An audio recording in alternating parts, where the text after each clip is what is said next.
Hello everyone, this is Perry again. My story tonight is called, this is a little family story of mine from my youth. This is titled, It's Not So Perfectly Normal. So, I guess you could say this story started with a headline. It was sometime in the late 90s when the Monica Lewinsky scandal had happened, and that had just happened. So sex was in the air, right? So the headline read something about rape, and I didn't know what rape meant. So I called my mom and I said, "Mom, what does rape mean?"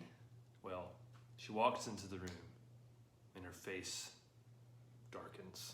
It's a very serious look on her face, and she says, "We need to have that talk about what men and women do."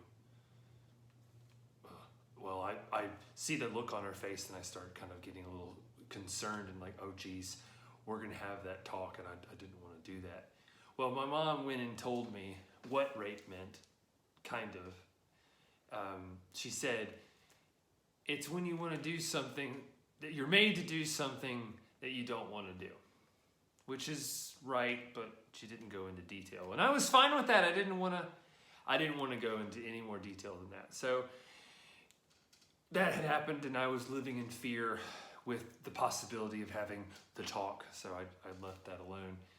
Well, later on, I'm not sure how long later, my mother calls me into her room and she says, "Perry, come here. I want to read this book to you." And so we lay down, and she pulls out this book. Is everyone familiar with this book? It's Perfectly Normal by Robbie Harris. This is a classic, probably one of the more challenged books for librarians. But this is the one. We read it. We read it for maybe about 10 minutes, maybe 15. I don't know. It was forever, seemingly. It was nice enough. It was, we didn't have, it wasn't really nothing to be ashamed of. But I was very uncomfortable. And as soon as I said goodnight, and as soon as I was back in my room, I vowed I would never reread that book ever again.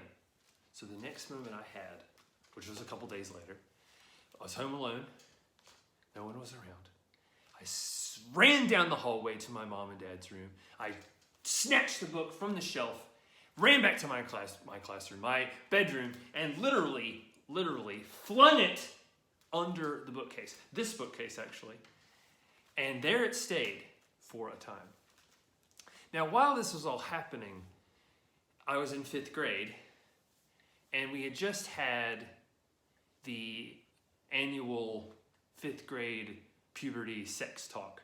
And I knew about this because my brother, 2 years before me, had also had it, and he said it was weird and uncomfortable, and I was really kind of anxious about having that experience for myself. But here it was.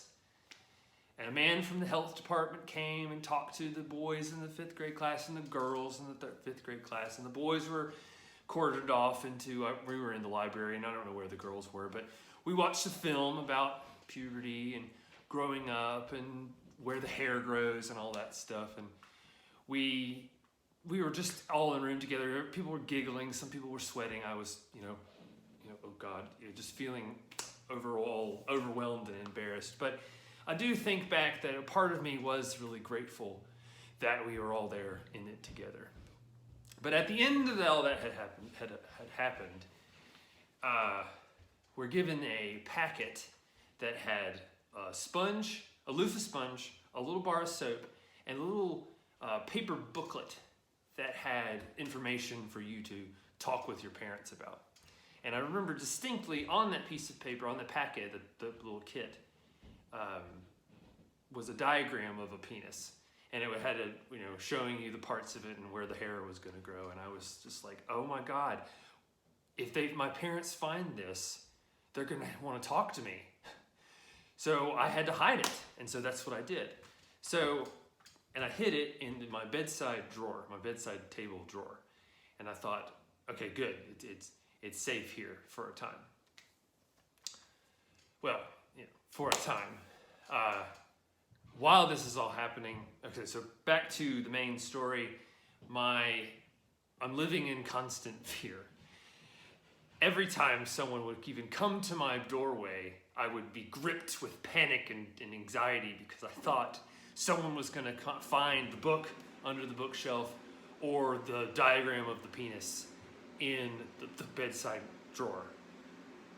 In fact, at one point, my mother was helping me look for something in my room, and she started walking towards the bedside drawer, and I stopped in front of her. I said, "Stop! No!" I'm like pressing on her stomach. No! I already looked there. You don't need to look there, Mom. Well, of course, she was probably very suspicious of this crazy little kid pressing on her stomach to tell her to stop, but she didn't press any further. She didn't bother. And so fast forward, some more time has gone by. The panic has gotten too much. I have to do away with this. So I went into the bedside drawer, I took out the kit, and I threw it in the trash. Why I didn't do that the first time, I don't know. I was 10, I couldn't think of anything. So then I go to the book. So remember this book here, it's perfectly normal. I had to get rid of it. I had to destroy the evidence. So I took the book out from underneath the bookshelf, ran out in the backyard of our house, and threw it into this pile of kudzu. Now, our backyard was full of woods, lots of trees, lots of places for things to get lost. But especially the kudzu. Kudzu everywhere, just growing like crazy. And there was a pile of it growing in knots together next to the path in our backwoods. So I stuffed the book into the pile of kudzu. And there it sat. I thought, okay, good. I'm done. I don't have to worry about this anymore. I'm not sure how much longer it was. I don't remember. But I remember thinking, oh no. Kids walk on that path. They would go to school, coming to and from school. So I think, oh geez. They're going to find that book and they're going to show it to my mom, and then my mom and dad are going to have a talk with me, and I don't want to do that. Oh, I was just so panicked. So and the next moment I ran out to the woods into the pile of kudzu, took the book out from the pile of kudzu, ran further down the woods, and as soon as I came to the edge of the path and flung the book as hard as I could into the kudzu, where it was never seen again.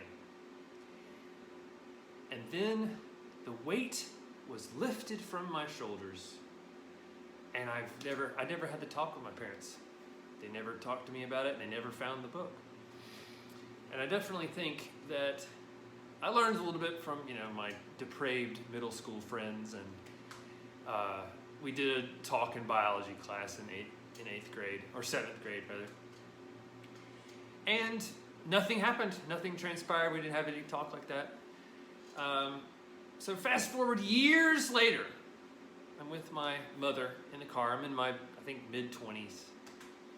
We're just driving around and pulling into our neighborhood, and a memory flashes across my eyes, and I said, "Hey, Mom, do you remember that book, It's Perfectly Normal?" She's driving, and she turns to me, she says, Yeah, whatever happened to that book?" I said, "Oh, yeah, I threw it in the woods out back." And she says, and she was like, not mad, but "You did what?" I mean, she almost ran off the road because of how surprised she was. "You did what?" I said, "Yeah, I didn't want to have the talk with you and Dad, so I just threw it out back." And she was pissing herself laughing. So we were laughing the whole way home, and she said, "Perry, the reason you know why you never had that talk?" I said, "Why, Mom?" She says, "Well, I asked your father." I said, "You really need to talk to the boys about this stuff." And my dad's response was, "Well, no one ever told me." So, in closing, y'all, talk to your kids about sex, because if you do, you may have some anxious kid running around throwing books into the woods, okay? Have a good night.